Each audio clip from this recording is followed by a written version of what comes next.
Thank you, everyone who has joined us today. We really appreciate your time and your interest in Moorish Spain. I am here with my fellow authors. I will introduce them alphabetically by last name.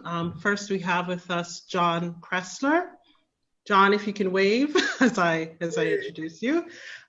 Joan Fallon, David Penny, and of course myself, Lisa Yarde. We are so grateful that you could join us to take part in our first Zoom session. This is really a way in which we could connect with our readers and those of us who enjoy all things Moorish Spain.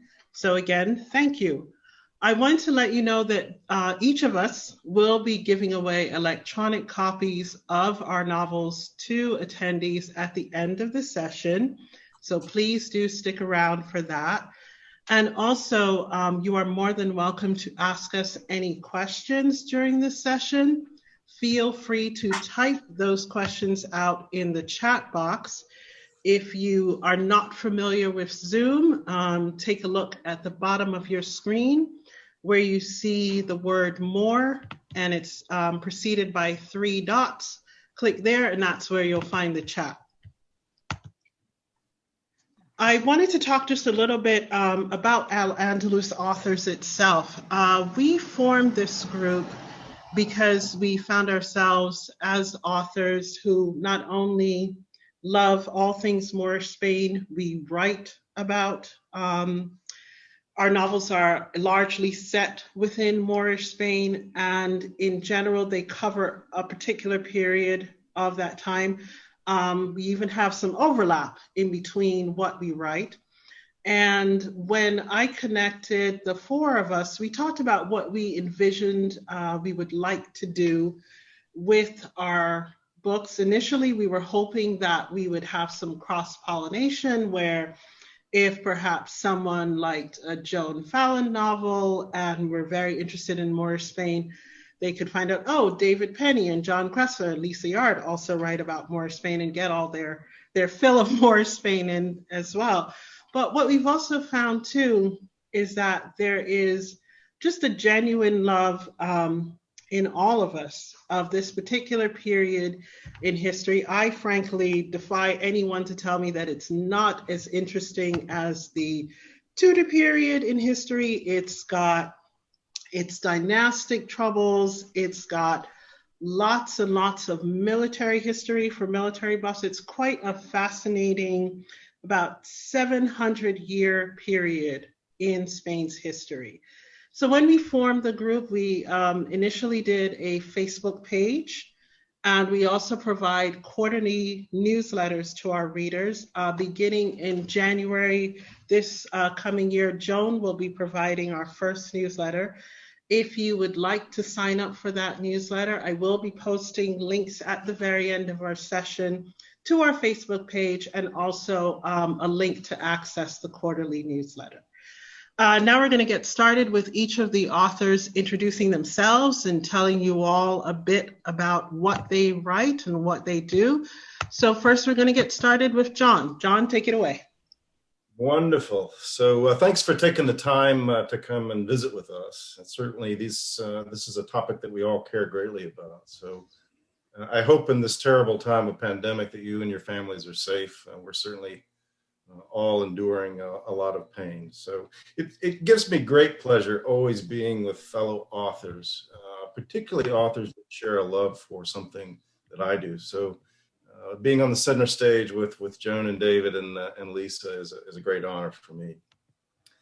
So I've got an interesting background. I want to share a little bit where I'm coming from, kind of what my books are about, and then we'll turn it over to the other folks. So I'm actually a professor by training.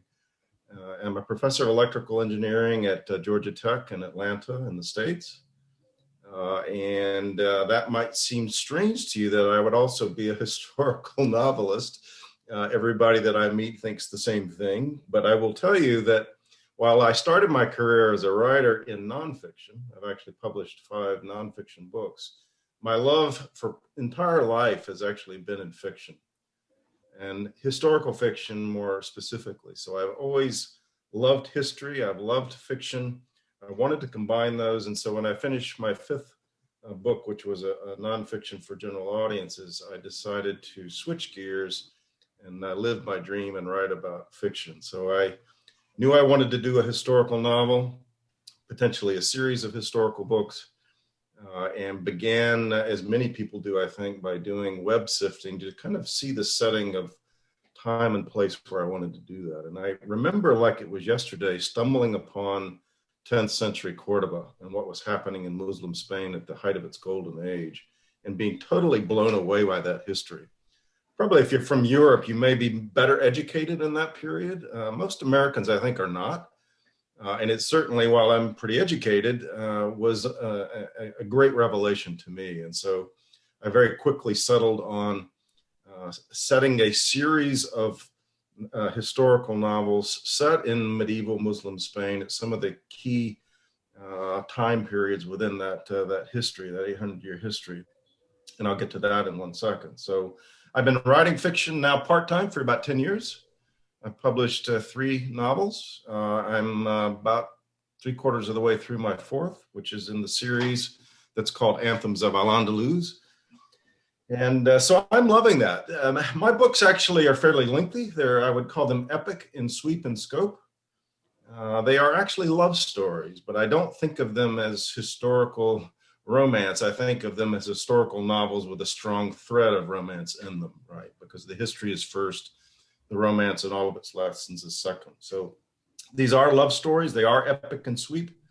They are interfaith. I'm very interested in interfaith dialogue and traditions. I'm involved in the Atlanta interfaith community here. So this intersection between Christianity, Judaism, and Islam is, I think, very interesting to me. And I wanted to explore that with my themes.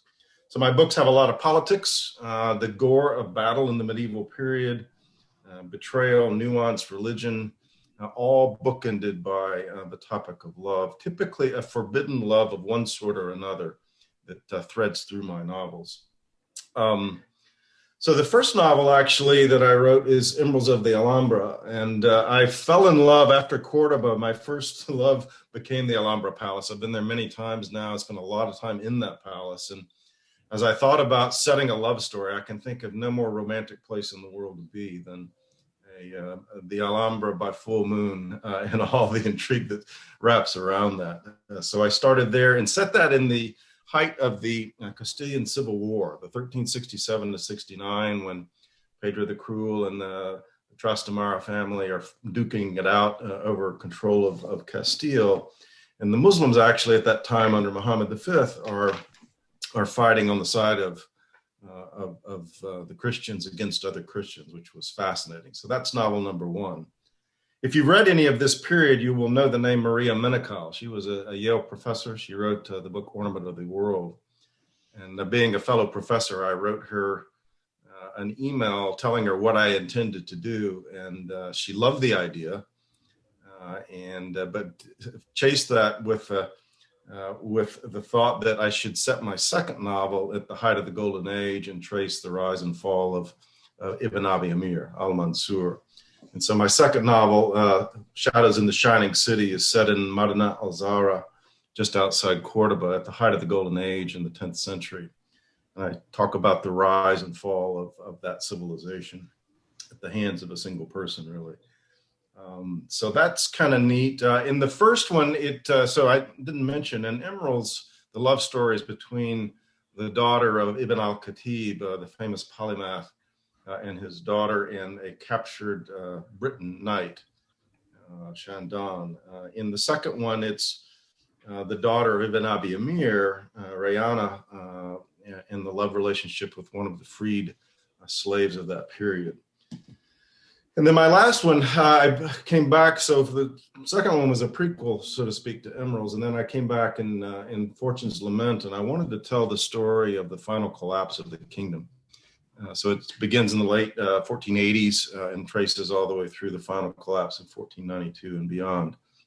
And that actually is not interfaith, but it's actually a forbidden relationship between the two clans there, the Nasrid clan and the Ibn Sarai clan and an unlikely love story that results from part of that. I thought I could tell the collapse in one book, but I got 500 pages in and I realized that that wasn't going to happen.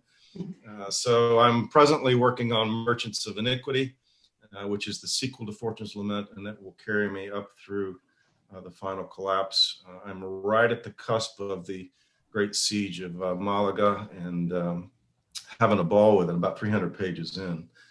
The other thing I would say about my novels is that, probably because I'm a professor and I love history so much, there's about 70 or 80 pages of back matter in all of my books, dealing with photographs that I've taken in my visits for research, to history lessons, to my perceptions and reflections on that time period. So I will stop there.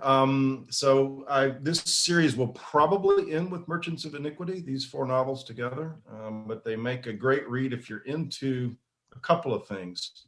The magic of Al-Andalus, love stories that are threaded through that interesting history, and books that are epic in scope. So these are not short reads. They tend to be around 500 pages or so. But they're pretty good, and I'm quite proud of them, and I actually love writing those. So I'm going to hand it back to Lisa, and thanks for being here again. And if you have any questions, you always know how to contact me, and I'd love it if you download some of these books and give them a whirl and let me know what you think. Thank you so much. Excellent. Thank you, John. Next up is Joan. Well, good evening, everybody. And to reiterate what John said, it's nice of you to sort of drop in and chat with us. For me, it's been really nice being in a group where you have something in common, as we do, with our love of Spain and our love of Moorish Spain in particular. And rather than just repeat much the same sentiments as John, to tell you a little bit about myself, I lived in England for most of my life, although I was born in Scotland. Although writing was something that I'd always wanted to do, it just never happened because life just didn't allow it. I had too many other things to do. But history is the history really that got me going back to actually writing. And when I came to Spain, that was the draw of Al-Andalus was definitely there. And of course, as a lot of you know, the fact that I live in Andalusia, it's not at all surprising that I ended up writing novels about the history of Andalusia. And I was first inspired back in the year 2000 when I went to visit Madinat al-Sada. We went to see an exhibition. It was an exhibition of Islamic art that had been lent by some establishment in Damascus. And I just was overwhelmed by the place, and particularly by the fact that this wonderful city, as it had been, only lasted 70 years, and then it was nothing. And I thought, well, this is, I've got to know more. And that got me looking into the history of Al-Andalus. And the more I looked into it, the more I found things to write about. I've actually written 2 sets of books about Al-Andalus, 2 series, not exactly separate because they tend to carry on. The way I've written them, again, a bit like John, my books aren't, you wouldn't say they were historical romances, but there is love stories in them. And I tend to have 2 parts to my books.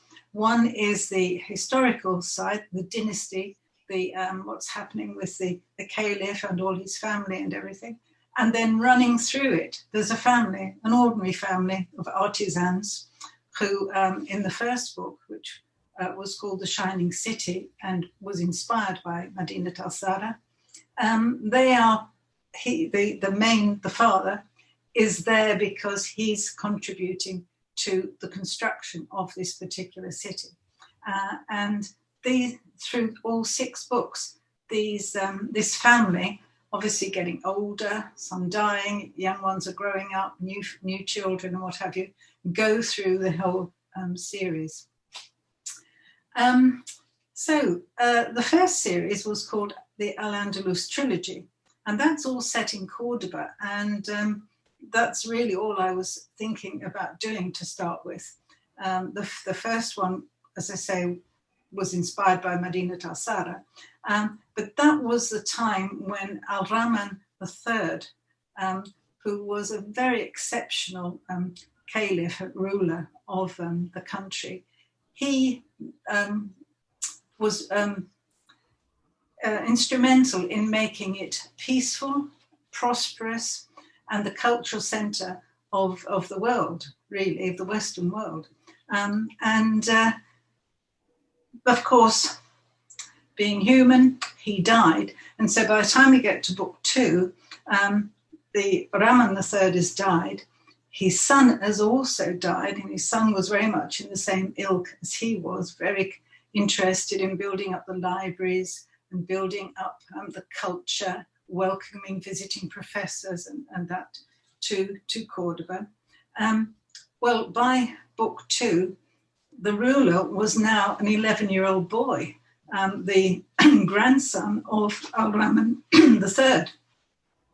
And his mother contrived that he should have a regent. And sadly, I felt it was a sad story that he never had a chance to actually take a ruling role as caliph.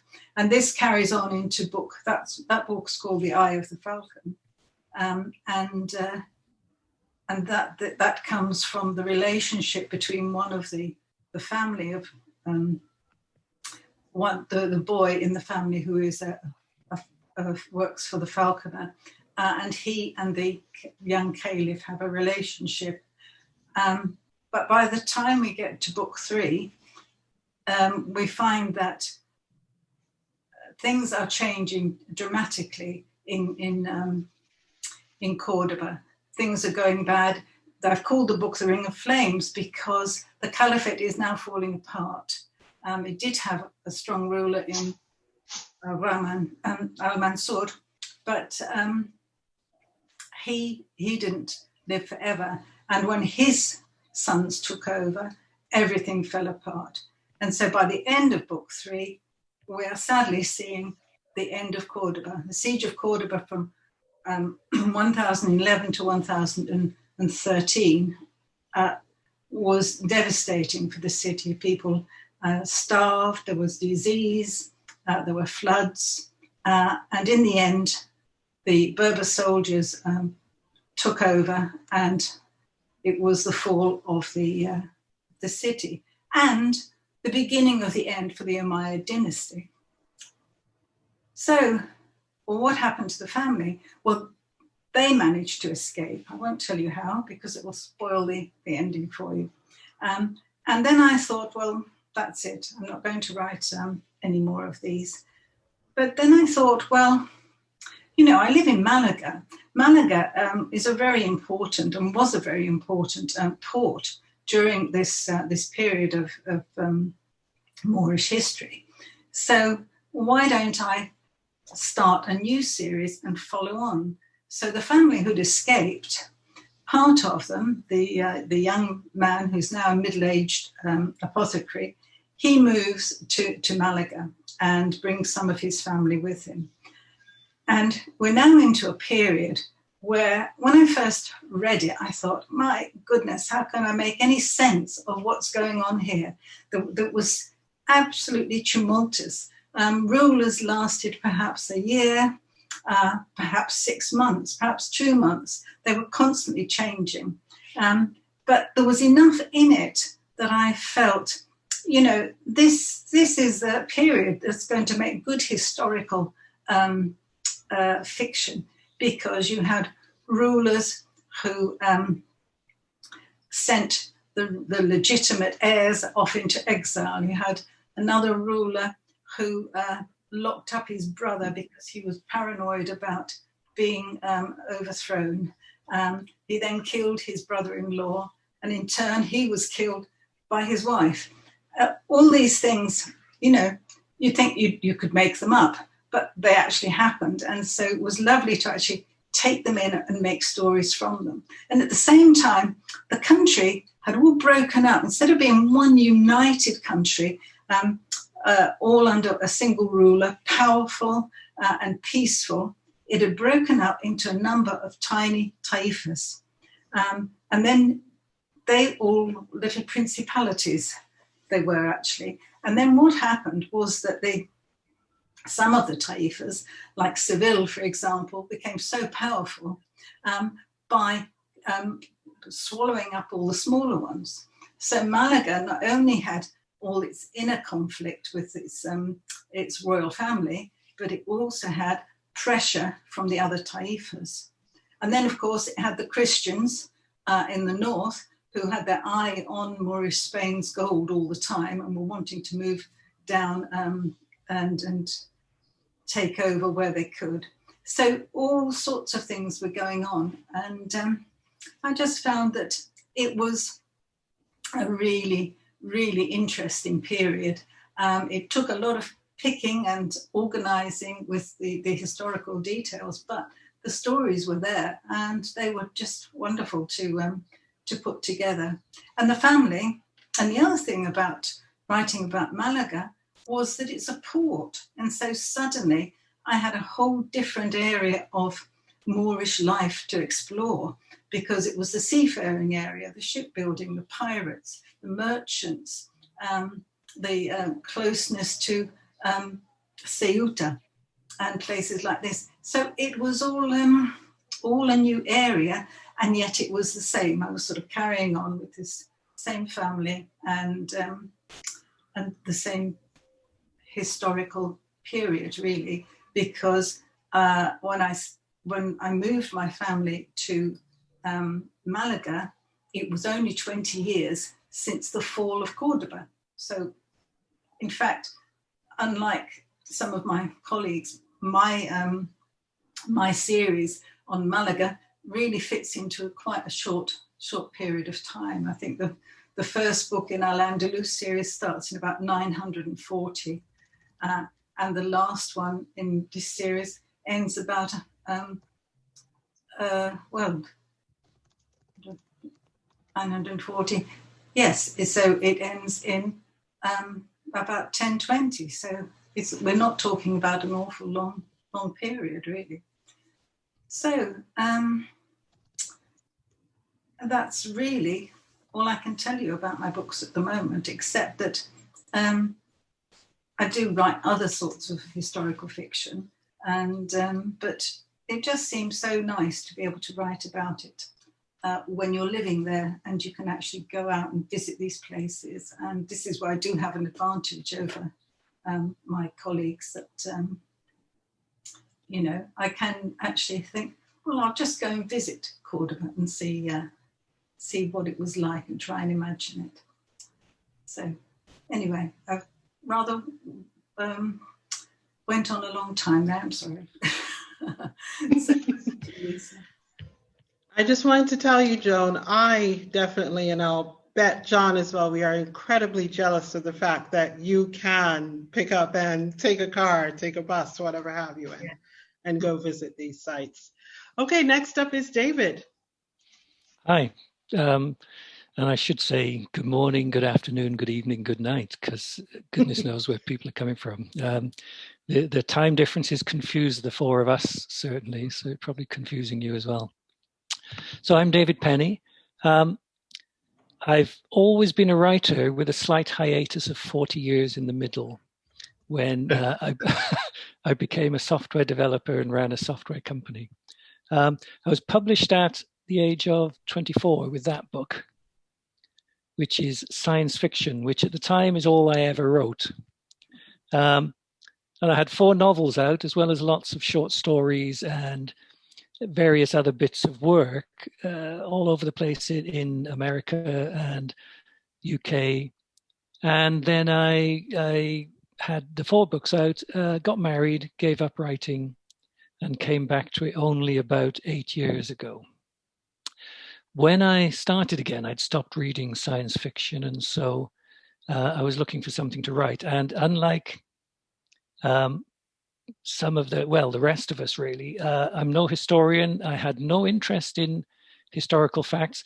I hadn't actually, before I started writing the first book, I hadn't actually been to Spain other than once at 16 years of age on a school trip when we went to Malaga, pulled up at the port, as Joan has already pointed out, got on a bus and drove through what appeared to be, to me at the time, desert to Granada, and they took us around the Alhambra, which I do remember.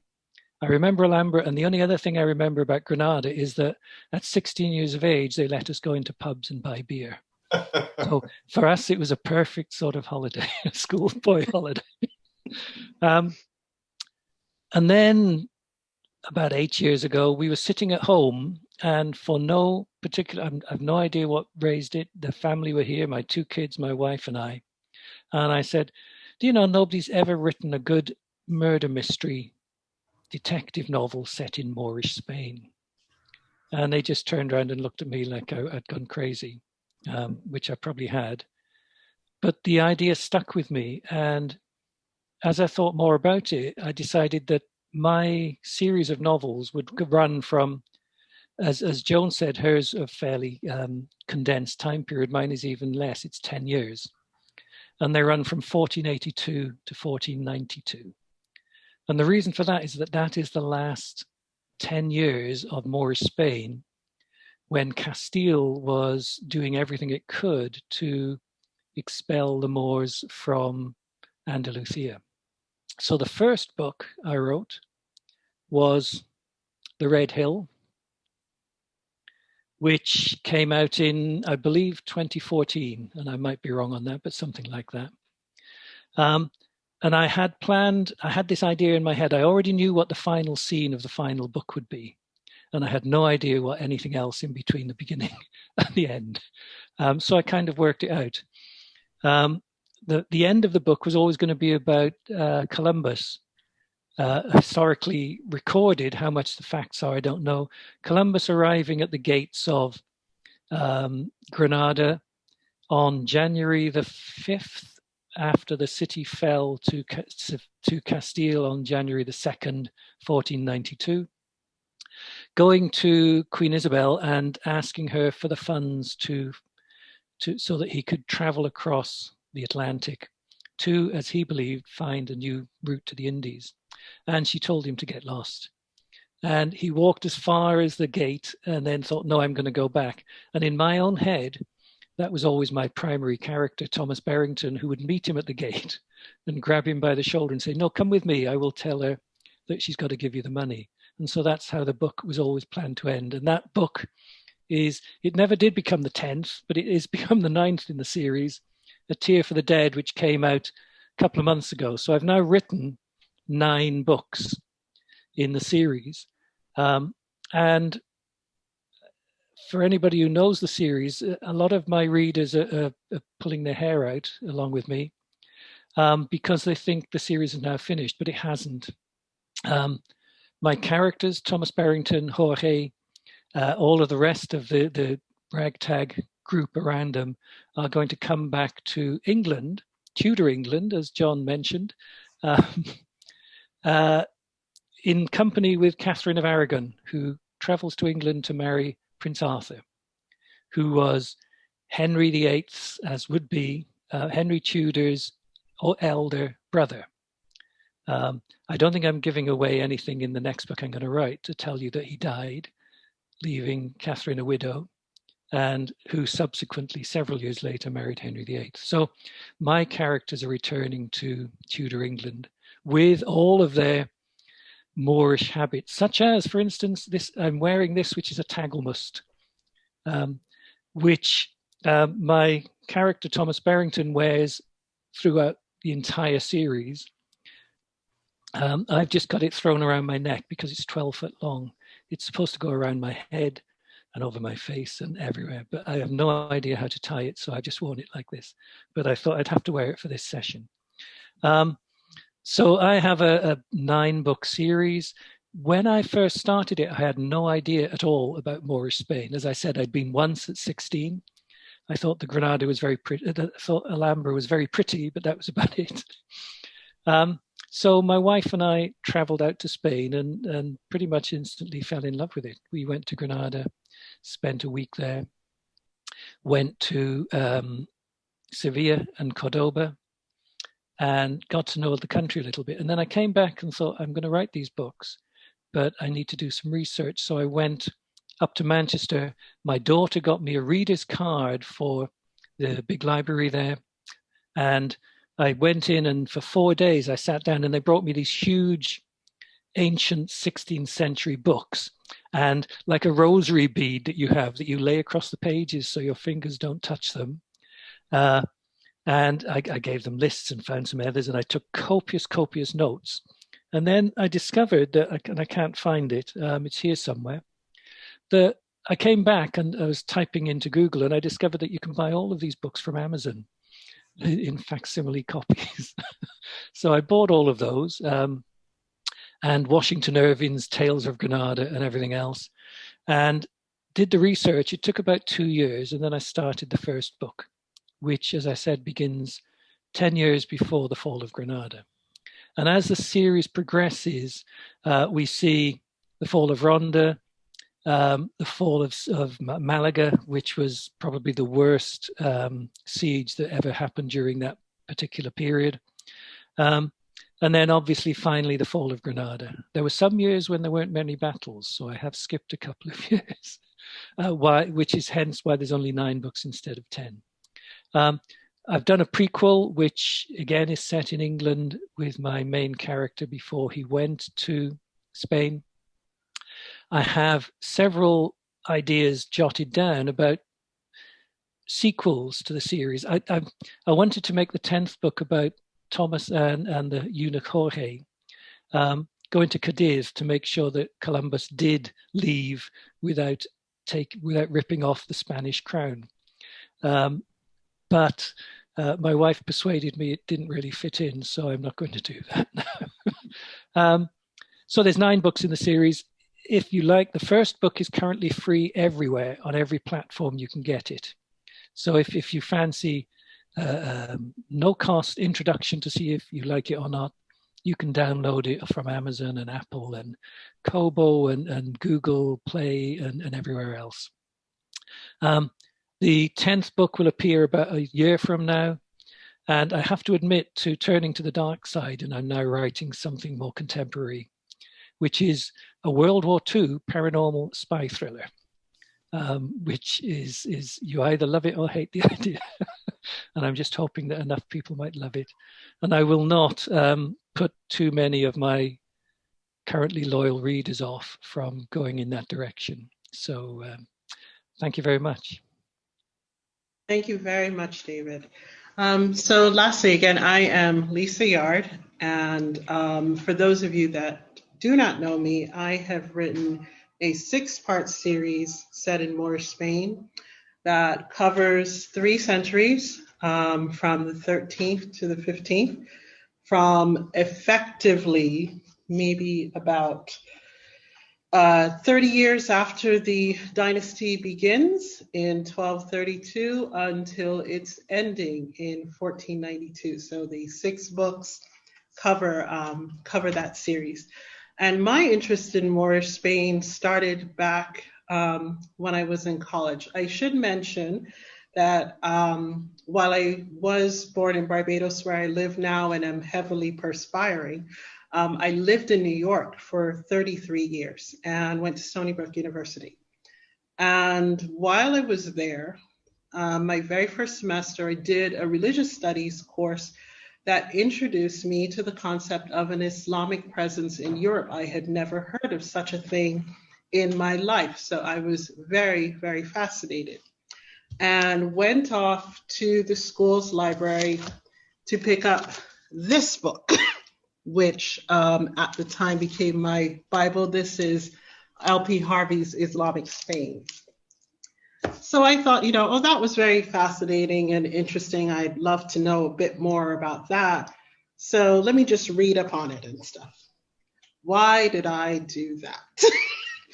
20 years later, with tons of research, I decided that I was going to write in the first in my series a novel called Sultana about the granddaughter of the then reigning Sultan Mohammed I of Granada.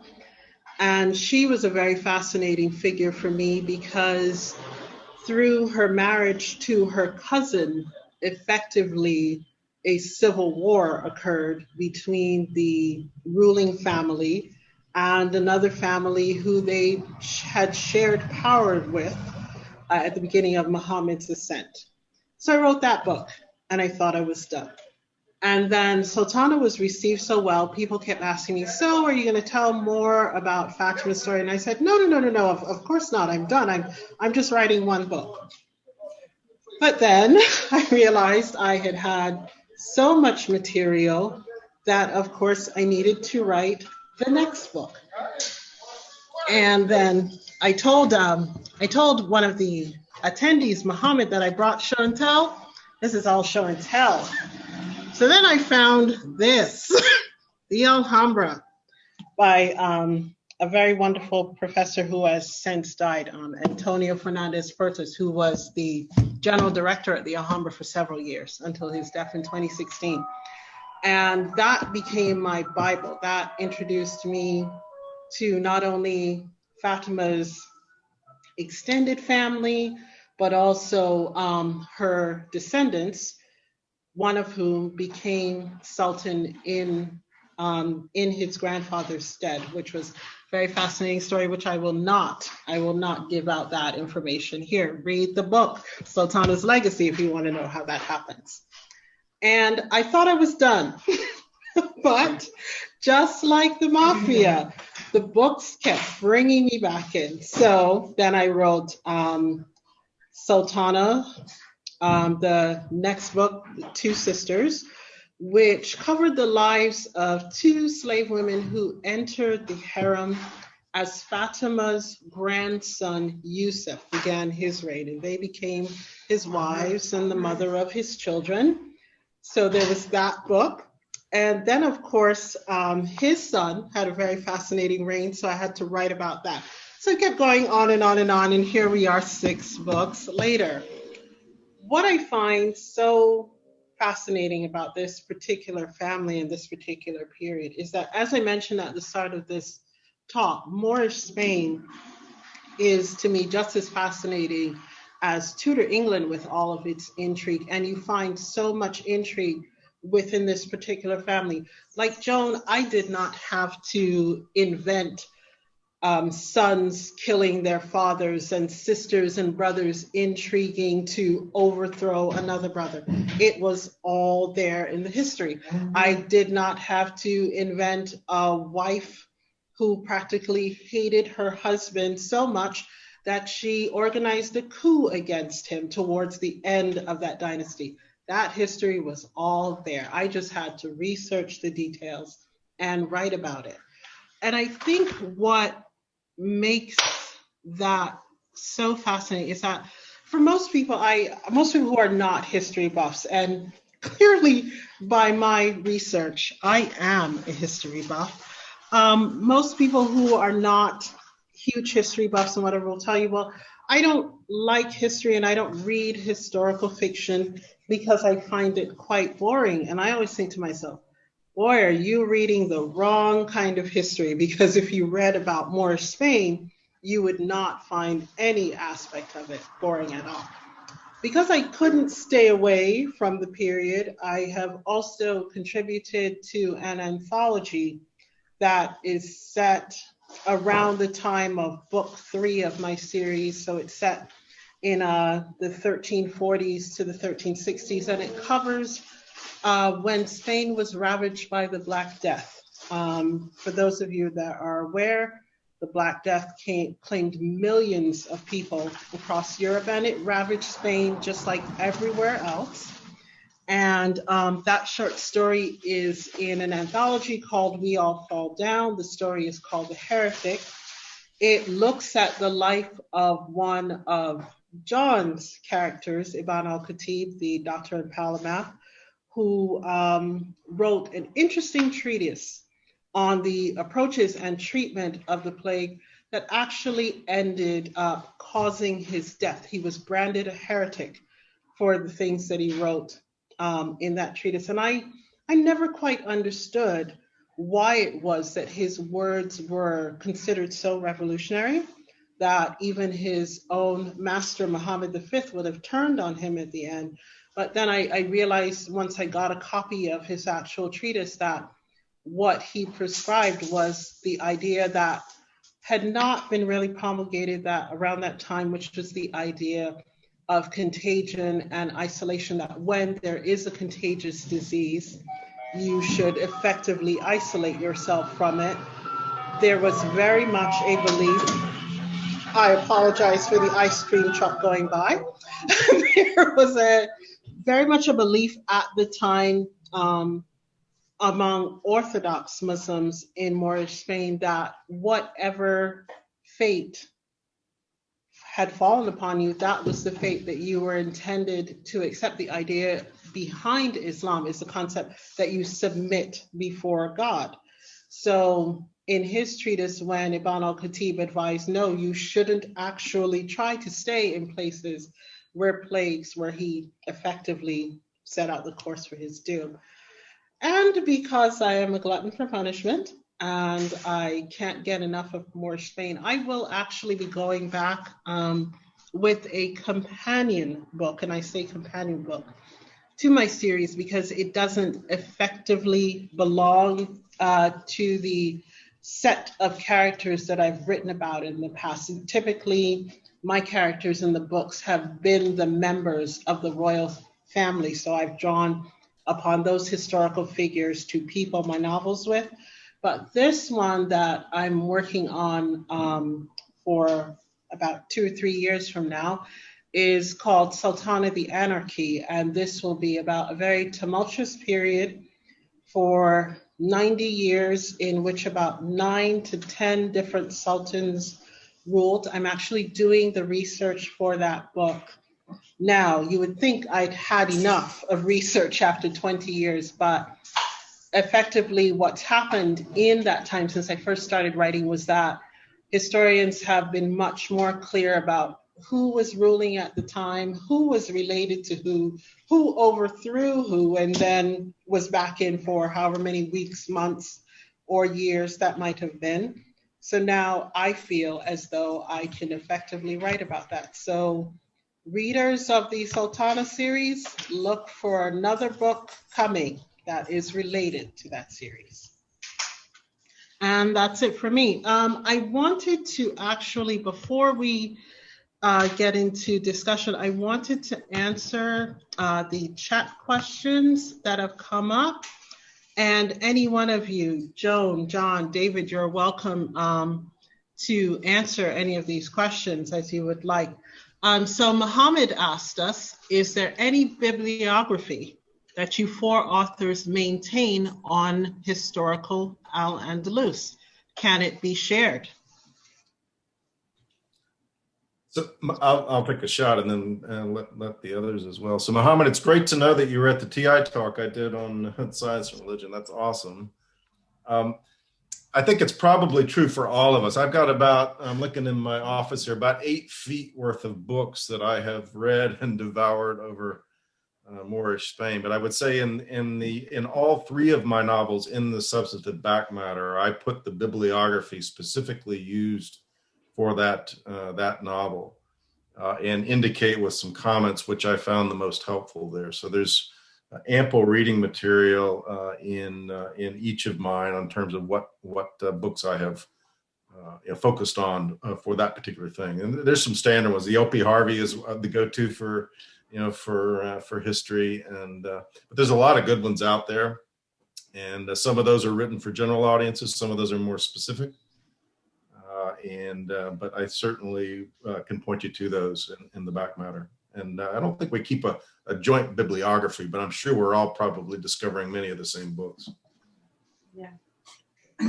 I found that there's books that you read to start, you research beforehand, but then as you're writing, you come across things that you want to check, and then so you end up either downloading articles or book excerpts from Google, or you find more books to amplify what it is you're writing about. So the research process isn't sort of 2 months or 2 years research and then write. For me, it tends to drag over. I think this is particularly because I put a lot of emphasis on bringing my stories to life with details about life for ordinary people and things about about medicine, about food, about markets and transport and things like that. And until you're actually writing that part, you perhaps haven't realised that you're going to need that information. So it's back to the research thing. So, and I don't put bibliographies at the end of the book because they're novels, and the majority of people who read them are reading to enjoy the story, learn a little bit about the history, but for them it's a total experience. And so I'm always open to share my sources with people if they're particularly interested. So that's my take on that. I must admit, I put a bibliography in the end of mine, only to remind myself of which sources I've used when I get to the end of it. But as Lisa showed us, there's my copy of the LPI, which is kind of the go-to book for anybody who wants to know about it. But this is one of the ones I mentioned before that I looked up on Amazon. That's The History of the Mohammedan Empire in Spain, containing a general history in this 1816, which was a translation from the French, which in turn was a translation from the Arabic originals, which a lot of them are. So the research is kind of a wormhole into which you can disappear for years on end and never emerge from. And I think, as Joan said, it's not a thing that you stop doing because you always keep going back to it over and over again. And it's just, I'm just fascinated by the fact that how many people I talk to and that you say, oh, I'm writing about Moorish Spain. And they say, oh, what's that? And then you say, oh, well, they came across from Africa in the year 700 and something. And they say, oh, did they? And they got as far north as Poitiers. Oh, did they? And they ruled most of Spain until the 1100s. And people have absolutely no idea. And they have no idea that Moorish infirmaries, Moorish universities were where the wanting to be educated people of Northern Europe went to get an education that consisted of little more than how to count to 5 or how to draw a triangle. I definitely understand that, David. Before I started writing, I think most people that I spoke to about this project, they knew that Othello was a Moor, but that was about it. They effectively knew nothing of Moorish Spain. Mohammed, I also do put an extensive bibliography in the back of my books. I have always said that if I had not chosen the profession that I did, I would either have been a librarian or a history teacher because I enjoy it that much. So I do a lot of extensive research, hence that 25 years spent on researching a series before I ever wrote it. But there are a couple of books that I selected that I wanted to show you all as some that I would definitely recommend. Besides the two that I initially showed you, if you visit the Alhambra, they sell this in the Alhambra bookshop, which is Reading the Alhambra, which not only gives you a visual guide about the Alhambra and its rooms through the different inscriptions that are there, but there's also a lot of history contained in this book as well. So this is excellent. And if you are either a native Spanish speaker or you know Spanish, I absolutely recommend this book, Las Sultanas de la Alhambra. This came out, unfortunately for me, in 2013, and it has been a godsend because what I didn't know about the female members of the dynasty, I know now through this book. So this has been wonderful. If you're interested in any women's legal rights within Spain at the time, because there is still very much this perception that is out there that women in Islamic Spain spent their life cloistered in harems. The women I wrote about certainly did not. This was an excellent book that I found, Her Day in Court by Maya Schatzmiller. This really covers mostly 15th century Granada, but it is very good to get an extent of the way in which women's property rights, inheritance rights, etc., were resolved during the Moorish period. Here's another fascinating book, Knights on the Frontier. This is about a very fascinating topic that maybe I'll write about one of these days. This is about the Moorish Guard of the Kings of Castile. One of the things that I was frankly amazed by when I was writing my fourth novel about the Nasrid Sultan Muhammad V was that when he was exiled, he was betrayed and exiled, he took a guard of 200 to 300 Christian soldiers into Morocco with him. And I was very fascinated by that because I couldn't understand why they would have gone with him. Apparently they were his personal guards. He had selected somehow a personal guard that was entirely composed of Christians. And I believed, and I theorized through the book, that the reason why he had done this is because Muhammad's mother was in fact a Christian, and apparently was a Christian all her life through her marriage to Yusuf I. So I thought it was very fascinating. And then to find out through this book that there was also an exchange where you would see the opposite happen, where you would see Islamic families, including up to the Ibn Sarajes. They also went into Christian Spain and served the Christian kings. So it was very fascinating. I often think of Moorish Spain towards its end as really a civil war between people who came from the same country. They were just trying to decide its fate. So thank you very much for that question, Mohammed. And then I wanted to just also get in Cecilia's question very quickly. Cecilia asked, what is your experience of communicating your love of Al-Andalus in a present day Spanish setting? And actually, I can speak a little bit to that to get us started off. I remember when I was on, I believe, my first trip to Spain in 2001, and just being very fascinated by the fact that the place that I was staying at was right across from the Alhambra. So I don't know how much I slept that night. I just remember just sitting there, just staring out the window. And of course it's dark, but the palace is lit up and stuff. And I'm just staring at it, just fascinated by the fact that I was there. I remember just after that trip, speaking to someone who was a bit dismissive of the fact that I was going to write about Moorish Spain, and he was a Spaniard himself and didn't quite understand why I would think, to write about it. And I said, well, if you don't think it has any modern day relevance, why don't you take a look at your language? Every word in Spanish that begins with the letters A and L or A and R possibly has a Moorish derivation to it. It's sprinkled all throughout your language. You're just not aware of it.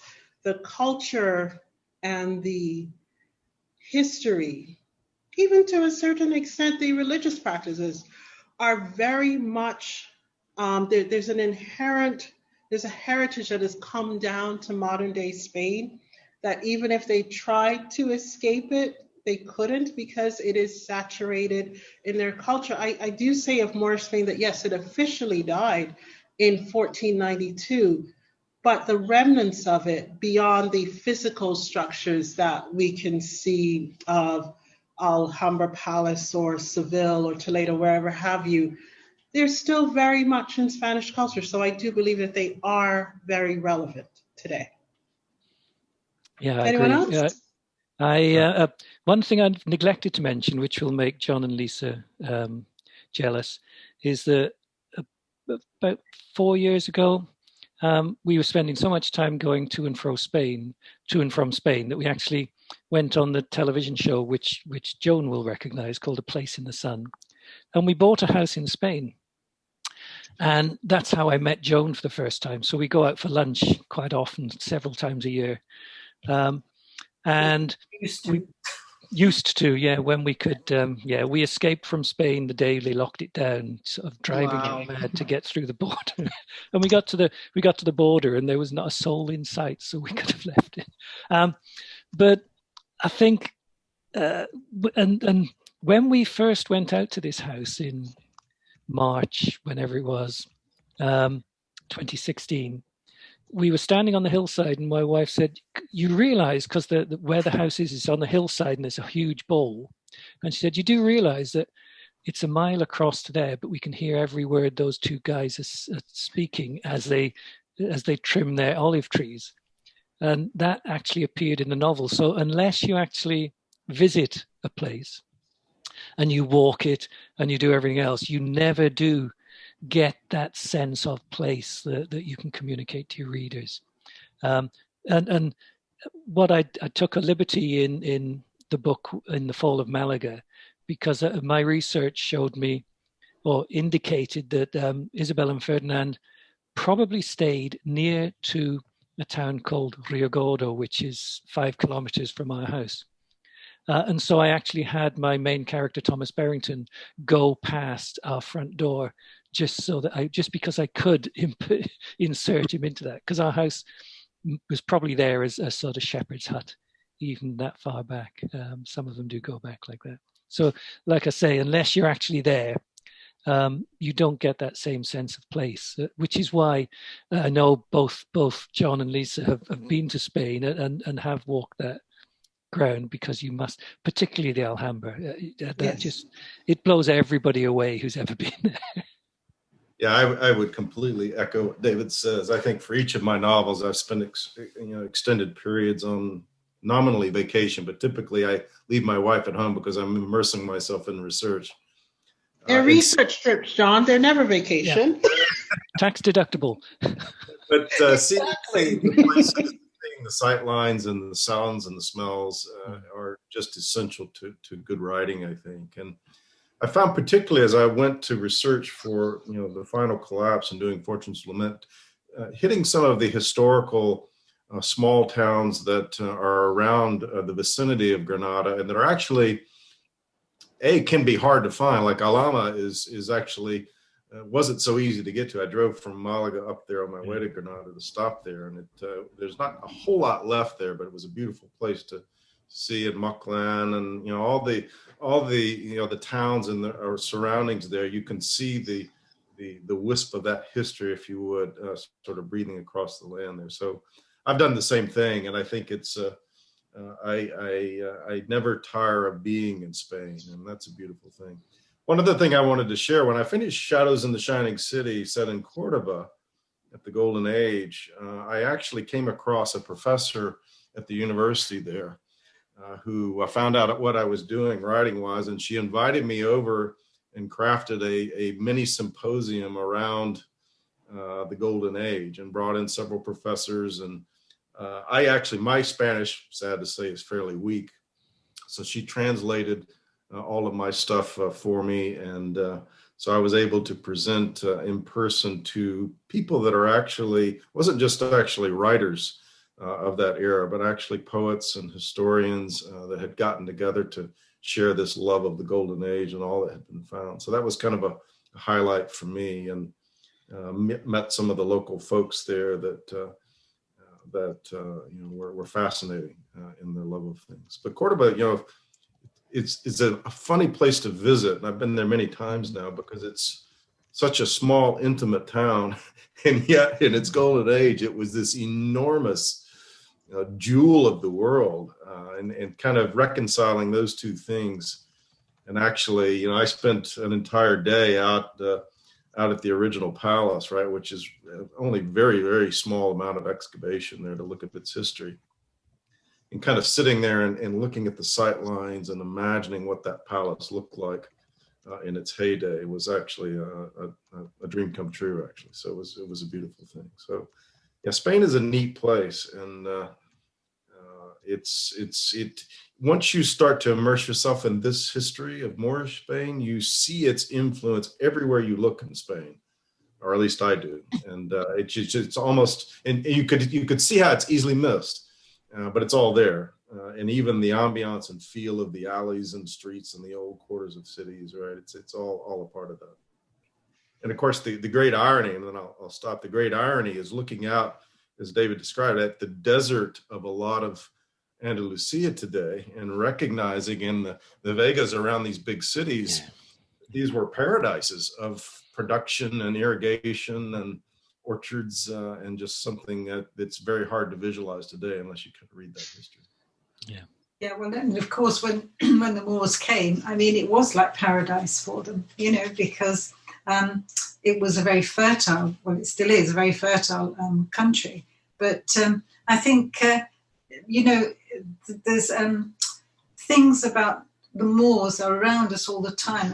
As Lisa said, in the language, it's definitely there in the language. Is it in the food, in the architecture, all sorts of, and various customs.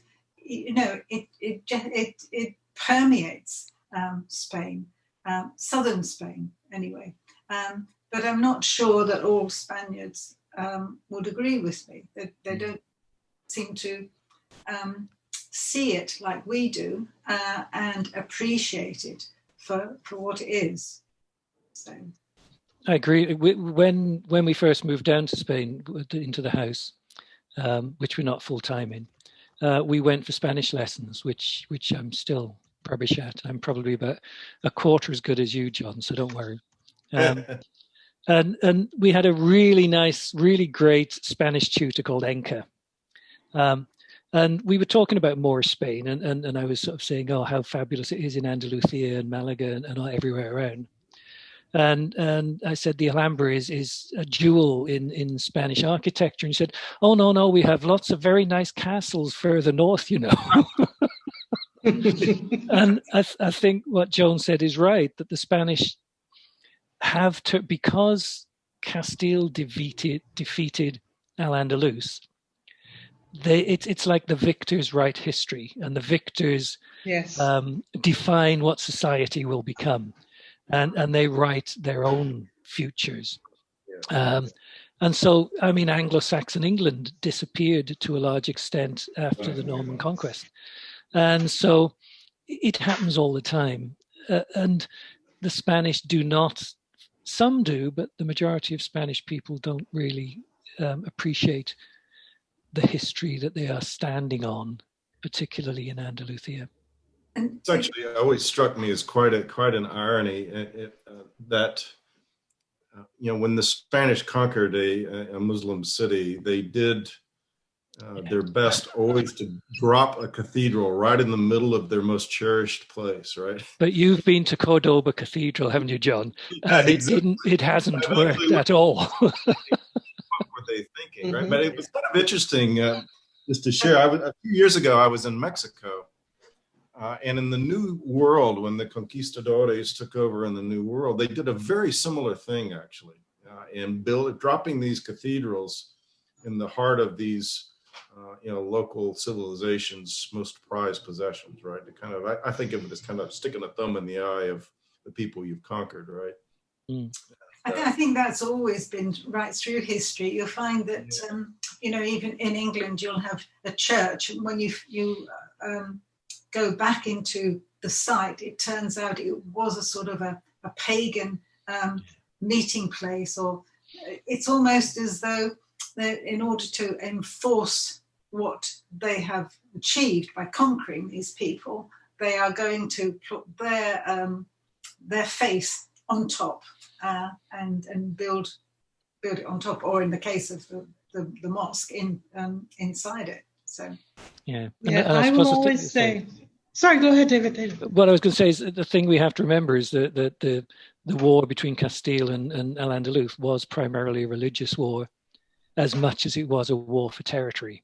It was the expulsion of Islam. Yeah. Mm-hmm. Oh, yeah, of course.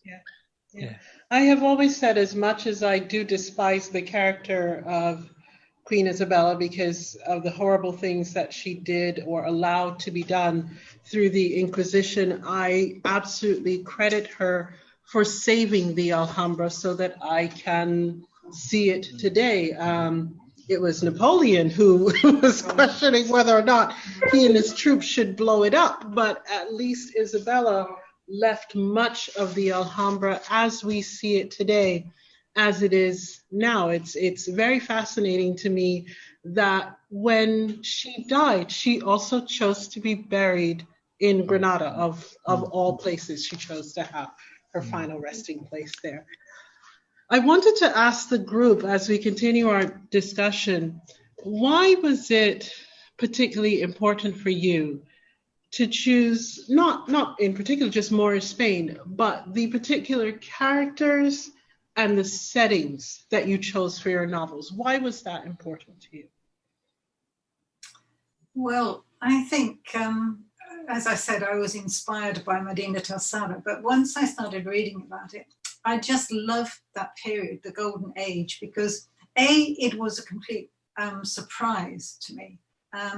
It's not something that you get in history books in England, for example. Nobody's really interested. And to have such an important city as Cordoba for those number of years, to have a ruler who was so strong and he was ruthless, because otherwise he wouldn't have managed to conquer the whole country and bring it to peace.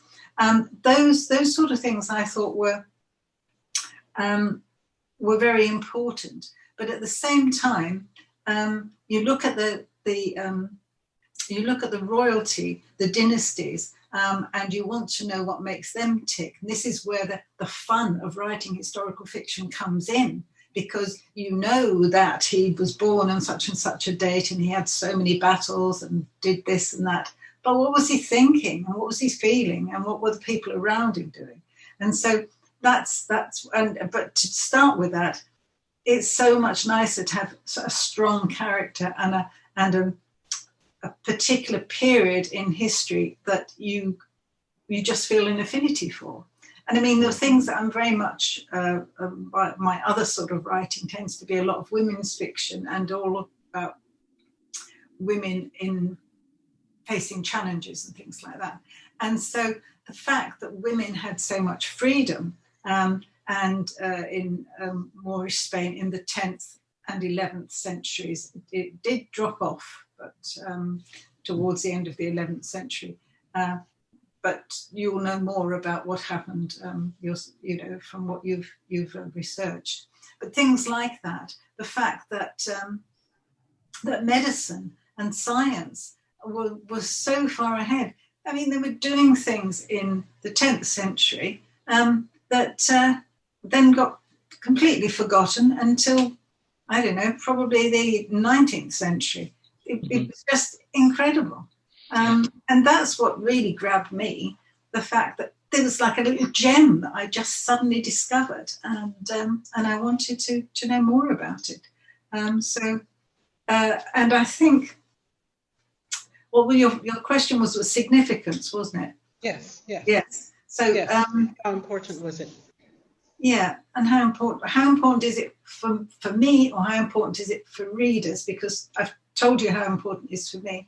I think it's important for readers because it expands, well, like any historical book or novel, it expands your understanding of the world as it is today. I'm a great believer in history. A lot of people say, oh, history, what good is it?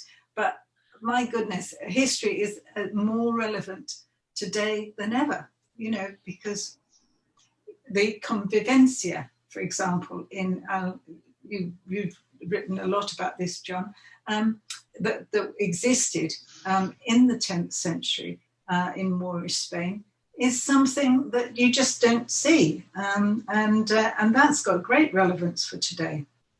Yeah, as I mentioned, I completely agree, Joan. I think, as I mentioned, I do a lot of interfaith work. And I think that was one of the most captivating things initially for me in looking at the Golden Age. It's often misunderstood. It wasn't 800 years of living together peacefully, but it was a century's worth or more. And you had Jews, Muslims, and Christians for most of that period living with some semblance of harmony, where Christians could practice their faith in freedom, as and Jews were prized members of society there. So to me, when I look at our world, and when I first saw that fact, which was largely unknown to me, what a great message for the 21st century planet. Absolutely. That multiculturalism can work if given the right context. Not that we can come back and recreate convivencia, but the fact that it did exist over a protracted period is, I think, a great lesson as we watch. It seems like to me sometimes our world devolve into nationalism, right? It's a great message for everybody to remember that a different world is possible. In fact, it was lived. And I think it wasn't just lived or tolerated. It spawned this incredible golden age of sophistication and science and mathematics and medicine and literature and art, all the things that blossomed from that living together in peaceful harmony. I think is really points to what is possible for a future planet.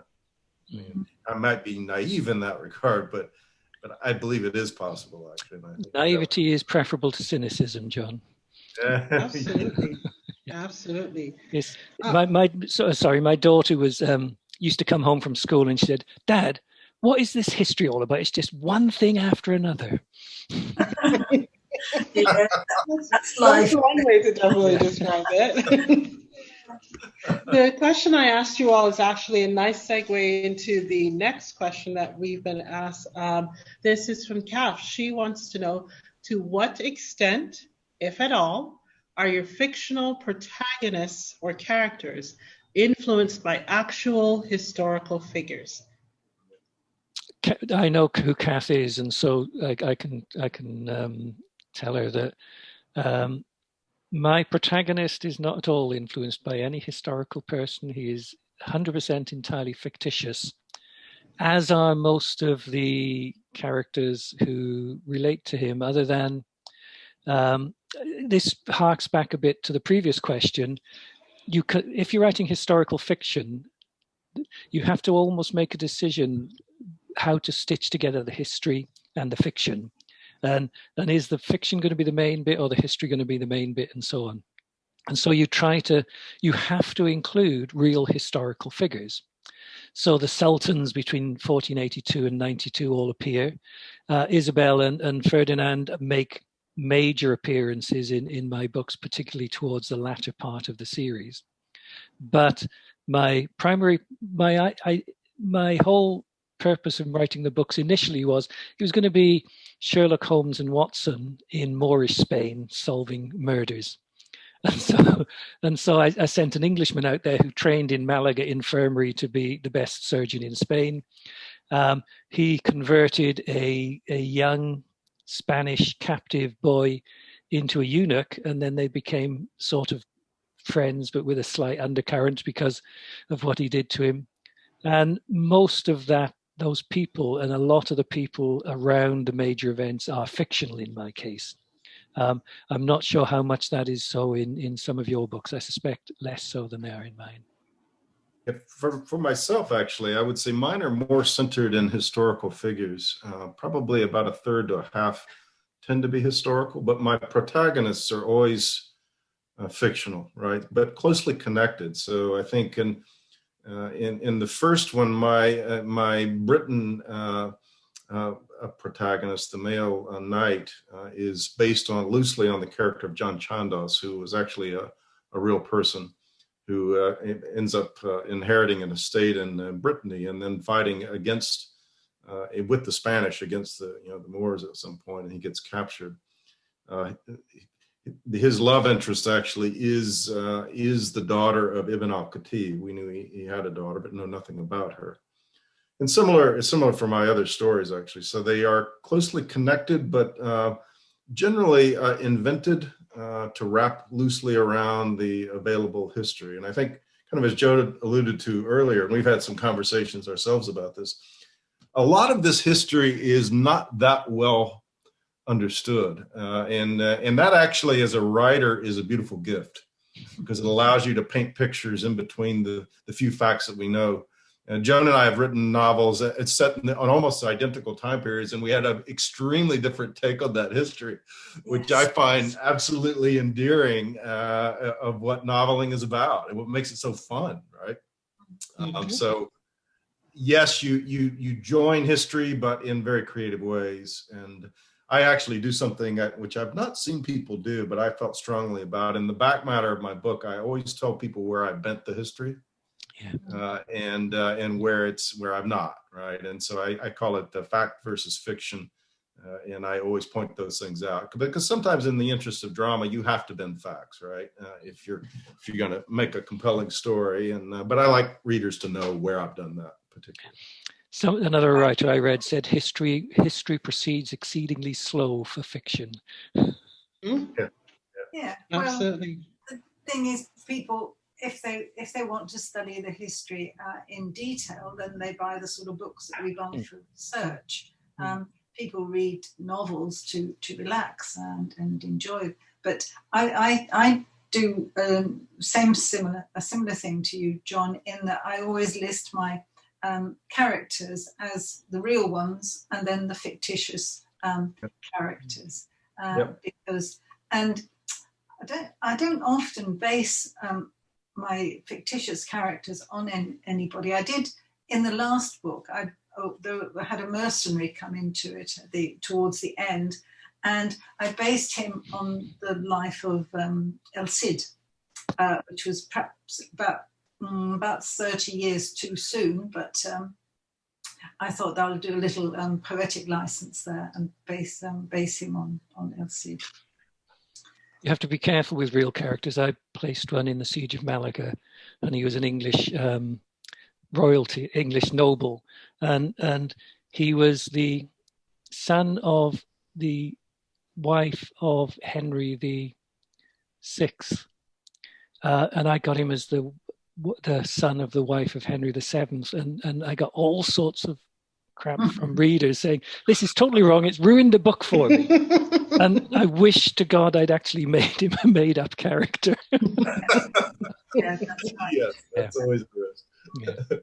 I will say that my characters are 75 to 90% based on the historical figures of the time.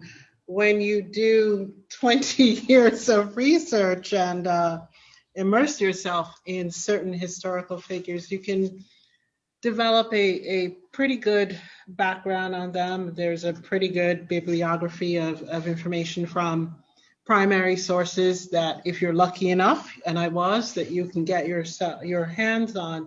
But I think I have always approached writing about historical figures with two premises in mind. I always try to write about people who have been dead so long that none of their descendants can possibly come and sue me for saying horrible things about their ancestor. There is a gentleman in Mexico who purportedly, I'm only aware of him, purportedly is a descendant of the last Muslim Sultan, Muhammad XII, through Muhammad XII's supposed his daughter's supposed affair with Ferdinand after Isabella died. Who knows if any of that is true, but supposedly this gentleman traces his lineage back to that time in Spain. So I suppose he's the only person that could possibly sue me.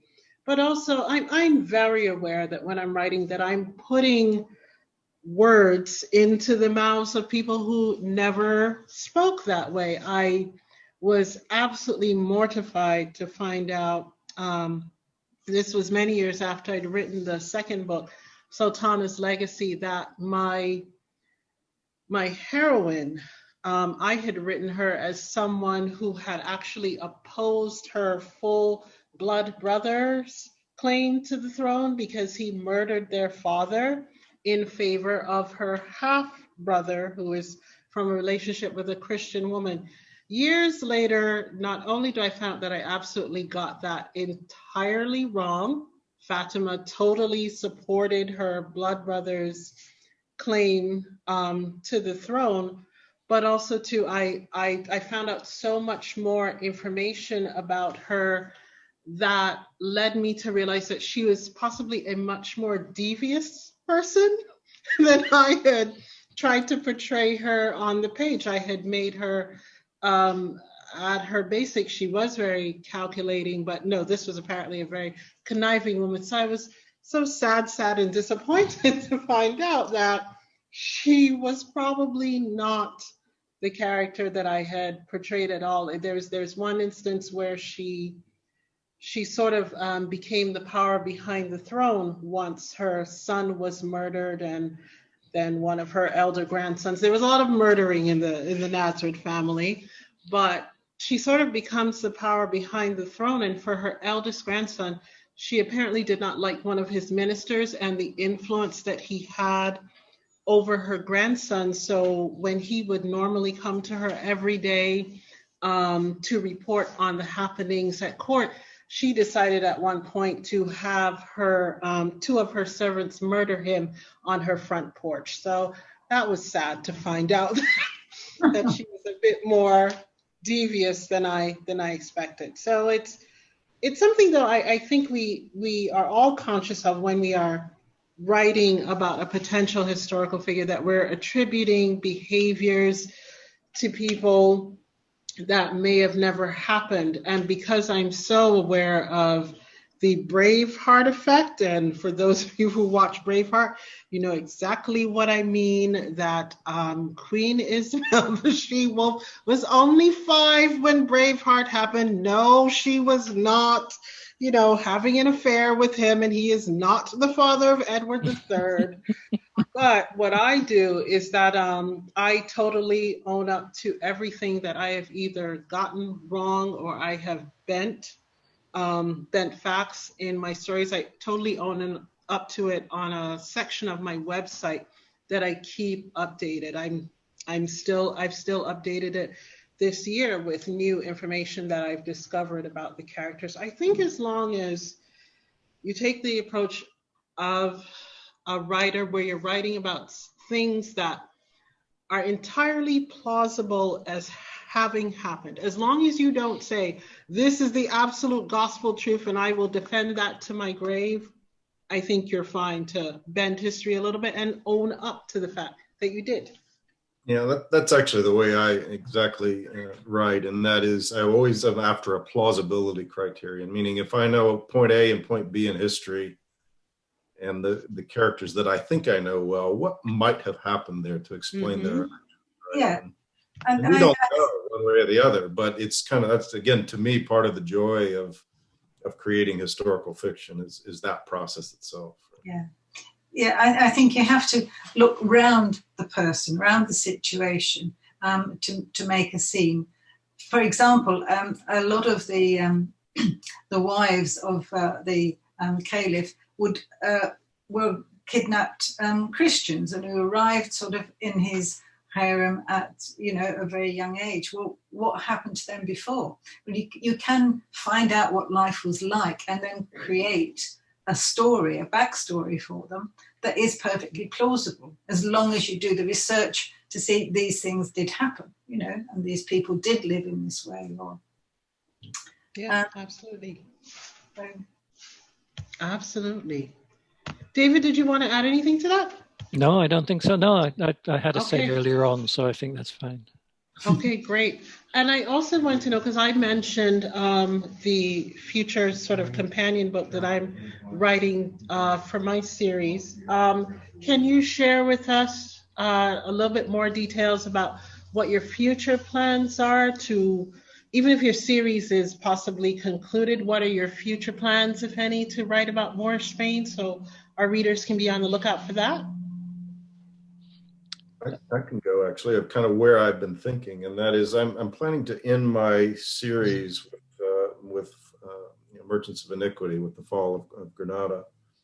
But two possibilities that I'm kind of toying with at the moment. One is to follow the conquistadores to the New World and see how that all transpires, wrapped in a interesting love story. The other angle which interests me, because I was in Istanbul a few years ago, is the at the great diaspora of the Jewish people. One of the places that they were actually welcomed was in Istanbul by the Sultan.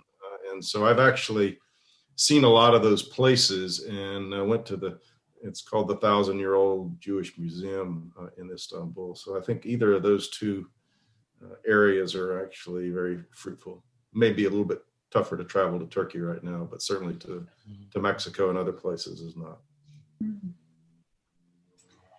Absolutely. Shall I go now? Okay, go on. No, I was going to ask you, what about you? What are you plans? Yeah, well, in fact, I'm probably not going to write any more about Moorish Spain, but then I might do if I see something and it inspires me. I'm going to write more historical fiction, though, but in more 19th century, 20th century fiction. And I've just actually moved on to something completely different in that I've just finished my first crime novel, still set in Malaga, but 1,000 years later than I was writing about before, which is very interesting. Because when you write about a place, you get to know it so well, and if you write about it historically, it's fascinating to see how it's changed and what remains you can find. So that I'm on to something different for the next couple of years, and then perhaps back to Moorish Spain. I think I've probably mined as far as I am likely to go in Moorish Spain. Other than, as I said, I do have some novellas that I might want to write. I as John mentioned, the Conquistadors.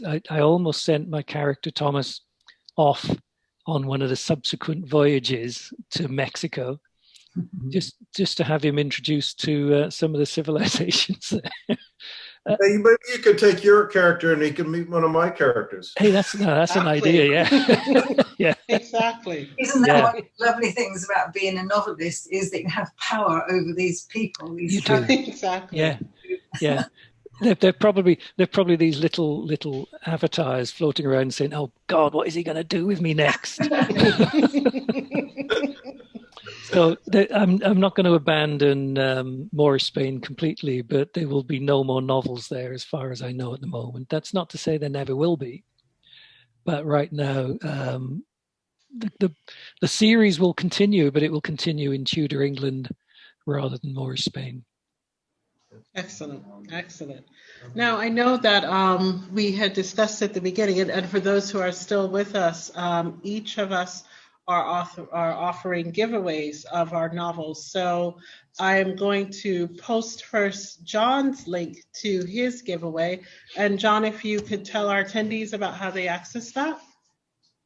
Yeah, so my publisher is Milford House Press in Pennsylvania, and for this event, they are offering between right now and the 13th, so 5 days, all 3 novels can be downloaded for free from Amazon. So if you just go to that, click that link, go to Amazon, you can pull all 3 ebooks in from Amazon, and that'll be up until the 13th, right? So from right now until the 13th, you can do that. So I would love for you to pull them in, take a read. Yeah, I think you'll enjoy them. It's very generous of them, John. That is very generous, John. Thank you very much. And also, I know that David mentioned, but if you could just mention for those of our attendees who are still here about your giveaway, and I'll post your link. Yeah, the first book in the series, The Red Hill, is currently free pretty much everywhere. It's on Kindle, on Amazon, on Kobo, on Google Play, and B&N as an ebook, and that can be downloaded from the link that I think Lisa's going to provide. I'm not sure. Did I send it to you, Lisa? Yes. Yes, you did. Yeah. It's up. Yeah. Okay. Actually, great. No. I'm sorry. No, I can't see sorry. it. That is hang on. That it copied. It copied John's link again. Hang on one second. I am going to get that. and put that up. And then while you're waiting for me to post that link, Joan, did you want to mention your giveaway? Yes, I'm giving away a copy of the first book in my second series, which is called The City of Dreams. And the first book is called The Apothecary. And this is when the family move into Malaga for the first time, and what happens there. Immediately get into intrigue and betrayal and death threats. So lots of action in these in Malaga. And I'm going to, if you send me your email or put your email on the chat, I will send you either a Mobi copy or an EPUB copy of the book. That is excellent. Thank you. That is very generous of you, Joan. And for my offering, I am going to be sending all of the attendees today a link where you can download the first book in my series, which is called Sultana, for the Sultana series. But then to one lucky recipient, I am actually going to send you and I will decide upon that person very shortly. I am going to send you the entire series in the omnibus edition, and I will announce that by email very shortly. And I am posting the correct link to David's book. I've just put it up, Lisa. It's all right. Okay, excellent. Thank you very much. Hadn't appeared, so it's. Just realized that was taking a little while to get there. But I appreciate you doing that for me, David. And I believe that is it. I think this has brought us to the conclusion of our event.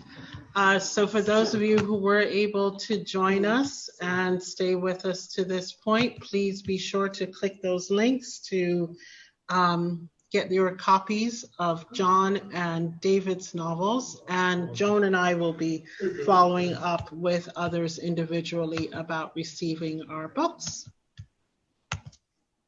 Awesome. Thanks for organizing this, Lisa. Thank you, Lisa. Yes, it was wonderful. It was absolutely wonderful to speak with all of you and to have others listen to us talk about Moorish Spain. Thank you all very much. And just to remind people, if they want to tell anybody else about this, it will appear on YouTube and other channels probably in about a week. Excellent, excellent. Thank you all, and for everyone, if you're celebrating, have a Merry Christmas and Happy New Year. Mm. Yeah, let's hope next year's better than the last. Yes, absolutely. I think whatever comes in 2021, it should surely be better than all of this. Yeah. Bye-bye, everybody. Okay, bye-bye. Take care.